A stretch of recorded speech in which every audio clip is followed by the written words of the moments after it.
करते हुए मंच के पर हमारे बीच पहुंचे हैं। एक बार जोरदार तालियों के साथ पूरे लास्ट तक जितने भी खड़े ड्रग फ्री हरियाणा के तहत साइकिल यात्रा नशा मुक्ति के नाम साइक्लोथॉन में आज के शुभ अवसर पर माननीय मुख्यमंत्री महोदय हरियाणा सरकार आदरणीय श्री मनोहर लाल जी, आपका यहाँ पहुंचने पर हार्दिक स्वागत अभिनंदन।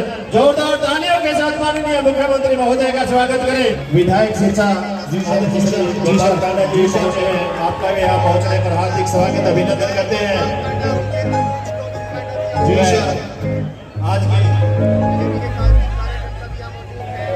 आज के मशहूर गायक मन के औलख जी, मशहूर पंजाबी सिंगर भी हमारे बीच पहुंच चुके।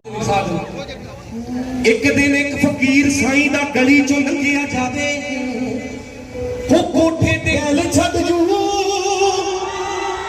माननीय मुख्यमंत्री महोदय जी हरी झंडी दिखाकर रवाना कर रहे हैं। जोरदार तालियों के साथ आज साइक्लोथॉन यात्रा सिरसा से रवाना होते हुए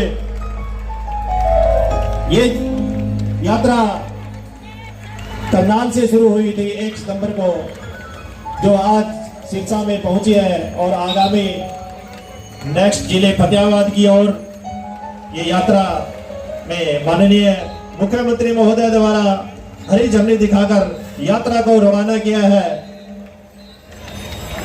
जोरदार तालियों के साथ सभी एक साथ बोलेंगे, भारत माता की, भारत माता की, भारत माता की, पूरे उत्साह के साथ, जिसमें आप सभी यहाँ पहुंचे हैं। आप इसी उपलक्ष्य पर नशा मुक्ति के लिए एक सॉन्ग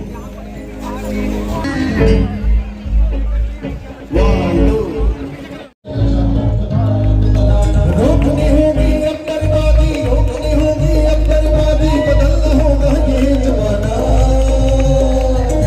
आओ मिलकर कदम बढ़ाए नशा मुक्त भारत बनाओ, मिलकर कदम बढ़ाए नशा मुक्त भारत बनाना। आओ मिलकर कदम बढ़ाए नशा मुक्त भारत बनाना।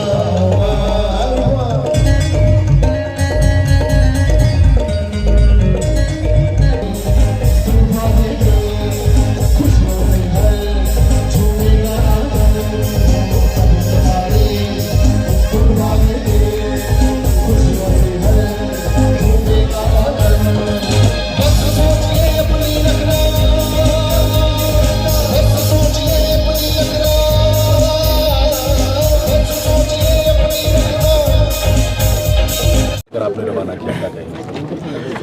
देखिए, जैसी परिस्थिति होती है उस हिसाब से ही कुछ कार्यक्रमों का आयोजन करना पड़ता है। हमें पता है कि हरियाणा में ये जो ड्रग्स का प्रचलन खास करके बॉर्डर एरिया में बहुत बढ़ चुका है, युवा हमारे भ्रमित होते जा रहे हैं।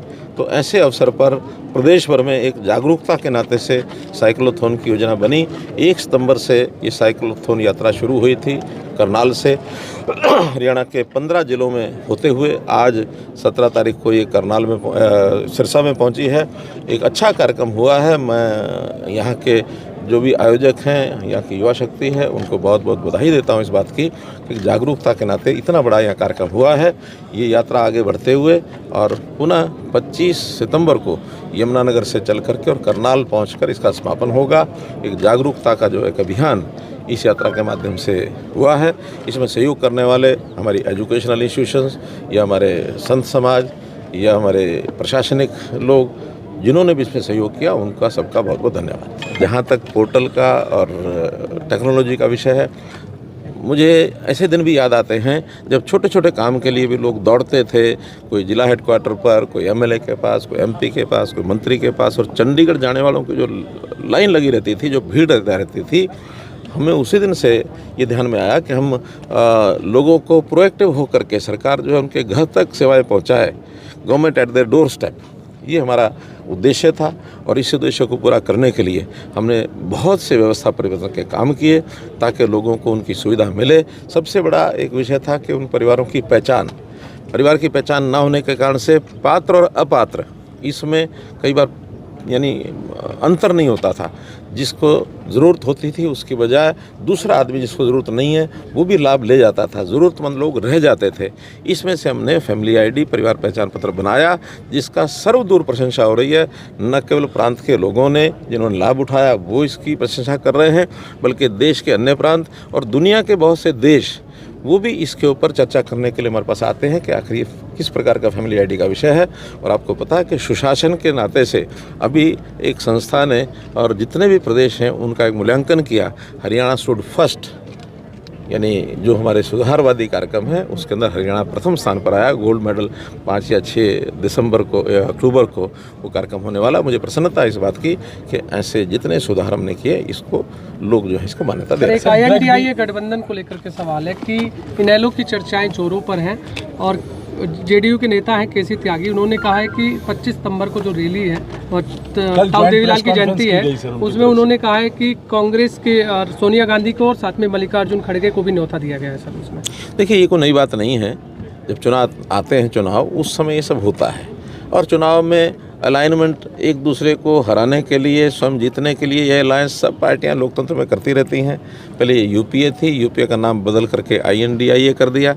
कोई अंतर पड़ता नहीं है। इस नाम के लालच में कोई ये समझे कि उनको लोगों ने कोई भारत या इंडिया मान करके आगे बढ़ गए हैं। एक समय वो था जब DK बरुआ ने कहा था कि India is Indira, Indira is India, तो क्या बना था इंदिरा जी का? लुढ़क गई थी। तो कभी भी इस प्रकार की भावनात्मक खेल किसी को नहीं खेलने चाहिए कि हम इंडिया नाम रख लेंगे तो तुम्हारा बेड़ा पार हो जाएगा। बेड़ा पार होगा जनता के साथ मिलने जुलने से, जनता के साथ संपर्क, जनता की सेवा। और वो मैं समझता हूँ भारतीय जनता पार्टी, हमारे नेता नरेंद्र मोदी जी जो अपने आप को प्रधान सेवक कहते हैं, सेवा के काम में कोई सानी नहीं है। सेवा के काम लगातार चलते रहेंगे।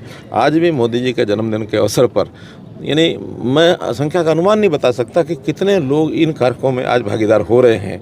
लाखों करोड़ों की संख्या में आज लोग भागीदार हो करके और उनके जन्मदिन की एक प्रकार से शुभकामना कर रहे हैं, जन्मदिन की बधाई दे रहे हैं, उनके लंबी आयु होने की कामना कर रहे हैं। धर्म और संस्कृति पर हमले हो रहे हैं लगातार। स्टालिन का क्या कहना है आपका? वन नेशन वन इलेक्शन, एक देश एक सर्वदूर ये बात ज्ञात है कि हमने सबने उसका समर्थन किया है। मैंने स्वयं आगे बढ़ करके बाइट दी थी और ये विषय चलता तो बहुत पहले से है, लेकिन अंदर चर्चा में था। मोदी जी ने इस विषय को मुखर होकर के आगे बढ़ाया है और मैं समझता हूँ ये अगर होता है तो इससे बहुत बड़ा लाभ होगा। जनता का भी लाभ होगा, एक्सचेकर का लाभ होगा, प्रशासन में थोड़ा चुस्ती आएगी। ये जो हर समय इलेक्शन कोड ऑफ कंडक्ट के कारण से चीज़ें रुक जाती हैं, हर इलेक्शन में 2-2 महीने 3-3 महीने ख़राब होते हैं, उन सब से निजात मिलेगी। राष्ट्रीय स्तर के लोकसभा के इलेक्शन, फिर प्रांतों के विधानसभा के इलेक्शन और स्थानीय इलेक्शन सब यदि एक निश्चित समय में निश्चित अवधि में हो जाए तो ये बार बार जो इस प्रकार की जो काम में बाधा पड़ती है वो नहीं पड़ेगी। लोकसभा विधानसभा चुनाव एक साथ होते हैं तो सब तैयार हैं? ऐसा अभी तो कोई ऐसा विषय आया नहीं है, क्योंकि अब कल से लोकसभा का सेशन है, 4 दिन का 5 दिन का सेशन चलेगा। उसमें कोई ऐसा विषय आता तो हम इंतजार कर रहे हैं, लेकिन हम तैयार हैं। अगर होता तो एक साथ हम तैयार बहुत ज़्यादा, क्योंकि एक जागरूकता का एक अभियान है और जागरूकता के अभियान इन्हीं चीज़ों से आते हैं। बाकी काम अपनी जगह पर चल रहे हैं, चाहे वो डी एडिक्शन सेंटर्स हैं, चाहे वो रिहेबिलिटेशन का काम है या तस्करों को पकड़ने का काम है। हमने 90 प्रॉपर्टीज ऐसे तस्कर थे जिनकी तोड़ी है। सबको में घबराहट पैदा हुई है, लेकिन फिर भी ऐसी चीज़ है, कोई एक स्टेट का विषय नहीं है, ये पूरे रीजन का विषय है। इसमें पंजाब भी है, जम्मू कश्मीर भी है, इसमें हिमाचल भी है, इसमें और विदेश के लोग भी एंटेंगल्ड हैं। हमने कुछ लोग विदेशों के भी पकड़े हैं, नाइजीरिया तक के विद्यार्थी हमारे यहाँ गुड़गांव में पकड़े गए हैं। तो एक नेशनल इंटरनेशनल लेवल के गिरोह होते हैं, इसको काबू पाने में समय लगता है, लेकिन हमने लीड ली है और हमने इस प्रकार का जो एक अपना सेक्रेटरीट बनाया है पंचकुला में 7 स्टेट्स के मिल करके, मैंने स्वयं उसमें पहल करके ऐसे सब मुख्यमंत्री को बुला करके उस काम को किया था और इस पर हम काबू काफ़ी पाए हैं और पाएंगे।